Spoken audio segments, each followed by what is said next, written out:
Ketegangan di perbatasan Thailand dan Kamboja kembali meningkat. Namun kali ini, perhatian dunia tidak hanya tertuju pada dua negara Asia Tenggara tersebut. Ada satu fakta penting yang membuat para pengamat internasional terkejut. Dalam operasi militernya, Thailand secara terbuka menggunakan senjata buatan Israel. Hal ini terlihat jelas dari unggahan resmi militer Thailand di media sosial. Dalam berbagai foto dan video, tampak pasukan Thailand menggunakan beragam persenjataan produksi Israel, mulai dari senjata ringan hingga sistem persenjataan berat. Fakta ini membuat konflik perbatasan yang awalnya bersifat regional berubah menjadi isu geopolitik yang lebih luas, karena melibatkan industri pertahanan Israel yang saat ini berada di bawah sorotan global. Dalam dokumentasi tersebut, pasukan Thailand terlihat menggunakan senapan serbu Tavor T-21 dan Galil Ace. Kedua senjata ini dikenal memiliki akurasi tinggi, daya tahan kuat di medan ekstrem, serta dirancang untuk pertempuran modern jarak dekat. Selain itu, senapan mesin ringan buatan Israel juga terlihat aktif digunakan di lapangan. Media Israel Haaretz bahkan melaporkan bahwa penggunaan senjata-senjata ini memberikan keunggulan taktis bagi militer Thailand, terutama dalam operasi cepat dan presisi di wilayah perbatasan dengan kondisi geografis yang rumit. Keterlibatan Israel dalam memperkuat militer Thailand tidak hanya terbatas pada senjata ringan. Thailand juga tercatat membeli berbagai sistem persenjataan berat buatan Israel. Salah satunya adalah rudal anti-tank Spike Mr. Produksi Rafael, yang dikenal sebagai salah satu rudal anti-tank paling efektif di dunia. Selain itu, Thailand mengoperasikan sistem artileri roket Pulse buatan Elbit Systems yang kini menjadi tulang punggung modernisasi artileri mereka. Di sektor artileri konvensional, Howitzer Atmas 2000 juga masuk dalam inventaris untuk memperkuat daya tembak jarak jauh. Keunggulan militer Thailand semakin terlihat di sektor udara. Thailand mengoperasikan berbagai drone buatan Israel seperti Hermes 900, Aerostar, Orbiter, dan Dominator XP drone-drone ini tidak hanya digunakan untuk pengintaian, tetapi juga untuk pengawasan, pengumpulan intelijen, hingga serangan presisi. Pada awal Desember, Thailand juga mengumumkan pembelian sistem pertahanan udara Barak 19 dari Israel Aerospace Industries. Sistem ini dirancang untuk menghadapi berbagai ancaman udara modern, mulai dari pesawat tempur hingga rudal jelajah. Di tengah sorotan global terhadap agresi militer Israel di Gaza, meluasnya ekspor senjata Israel justru menimbulkan ironi. Di satu sisi, Israel menghadapi kritik internasional yang sangat besar. Namun di sisi lain, industri pertahanannya justru semakin menguat di pasar global. Thailand menjadi contoh nyata bahwa senjata Israel tetap diminati, bahkan di kawasan Asia Pasifik yang secara politik sangat sensitif terhadap isu Palestina. Hubungan Israel dan Thailand sendiri bukanlah hal baru. Kedua negara telah menjalin hubungan diplomatik resmi sejak tahun 1954, menjadikannya salah satu hubungan terlama Israel di Asia Tenggara. Kedutaan besar Israel di Bangkok berdiri sejak 1958, sementara Thailand membuka kedutaannya di Tel Aviv pada ke-1996 pada tahun 2014.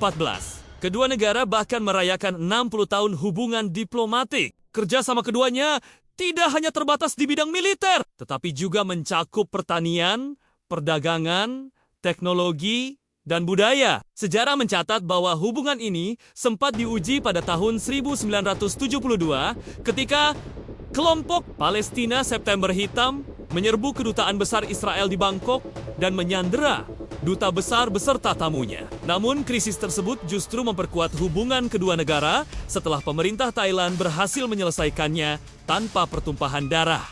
Sebuah langkah yang saat itu dipuji langsung oleh Perdana Menteri Israel, Golda Meir. Sejak saat itu, hubungan Israel dan Thailand terus berkembang semakin erat. Kerjasama militer kini memasuki fase yang lebih strategis melalui proyek D11 bukaan diafragma, yaitu sistem peluncur roket hasil kolaborasi Institut Teknologi Pertahanan Thailand dan Elbit Systems. Proyek ini memungkinkan Thailand mengembangkan roket dengan jangkauan 300 hingga 450 km, menjadikannya salah satu sistem serangan jarak jauh paling signifikan di Asia Tenggara. Roket berdiameter 170 mm dalam proyek ini mampu menyerang target sejauh 300 km, baik menggunakan roket terpandu untuk serangan presisi maupun roket tidak terpandu untuk serangan area luas. Bagi para analis pertahanan, kehadiran sistem D11 bukaan diafragma mengubah perhitungan strategis dalam konflik Thailand-Kamboja. Jika sistem ini dikerahkan di garis depan, dinamika konflik dapat berubah drastis.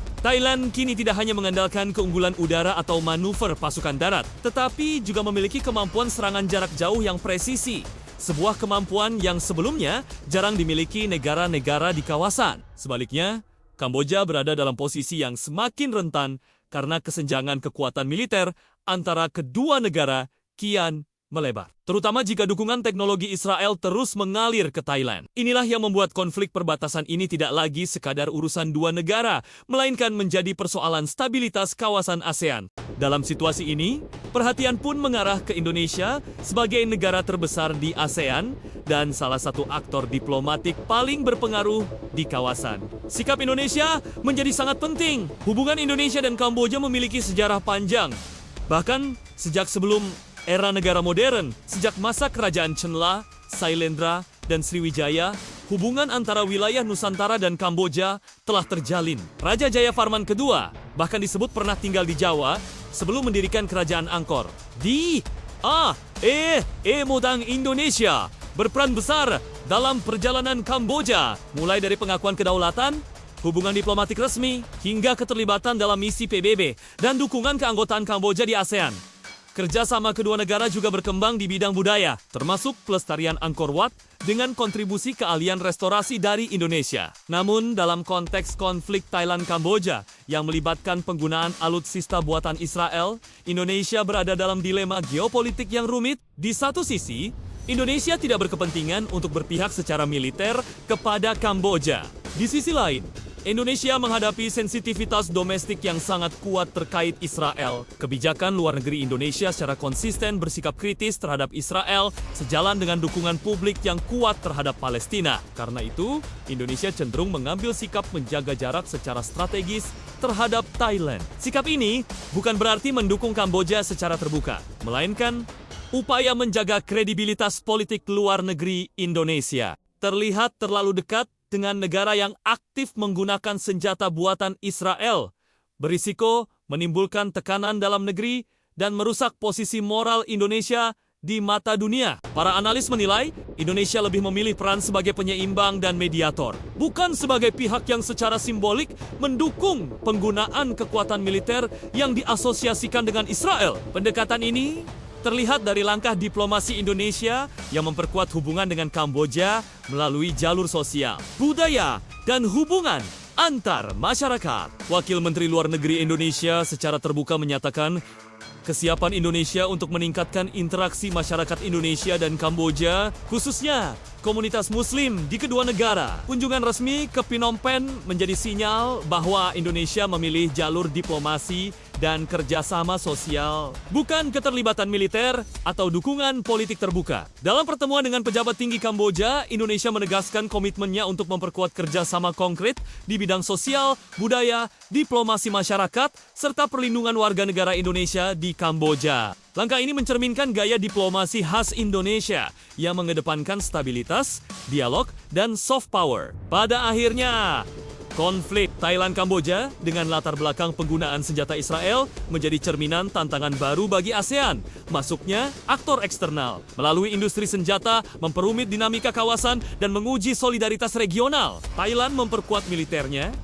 Kamboja berada di bawah tekanan strategis, dan Indonesia memilih jalan cohabitation demi menjaga keseimbangan geopolitik serta kredibilitas moralnya.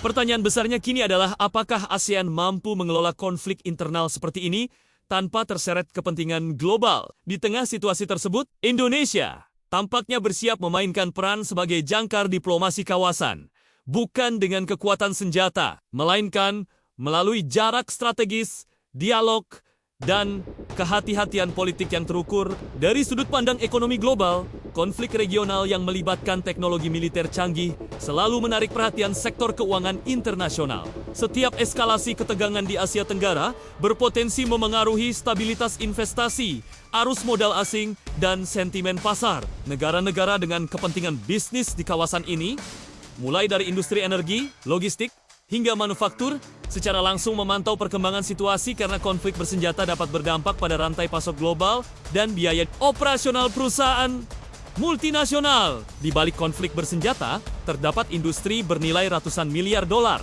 yang jarang dibahas secara terbuka, yaitu industri pertahanan global. Perusahaan-perusahaan senjata besar tidak hanya menjual produk, tetapi juga menawarkan paket lengkap berupa pelatihan, perawatan, pembaruan sistem, hingga kontrak jangka panjang bernilai strategis. Ketika sebuah negara seperti Thailand meningkatkan belanja militernya, hal ini sering diikuti oleh lonjakan anggaran pertahanan negara-negara tetangga, menciptakan efek domino yang menguntungkan industri pertahanan internasional. Kawasan Asia Tenggara sendiri kini menjadi salah satu pasar pertahanan dengan pertumbuhan tercepat di dunia. Modernisasi militer, ketegangan geopolitik, dan kebutuhan pengamanan wilayah mendorong peningkatan belanja negara secara signifikan. Situasi ini membuat kawasan ASEAN semakin dilirik oleh investor, konsultan keamanan, perusahaan teknologi militer, serta lembaga keuangan yang membiayai proyek-proyek pertahanan berskala besar, menjadikannya magnet bagi kepentingan ekonomi global. Namun, dampak konflik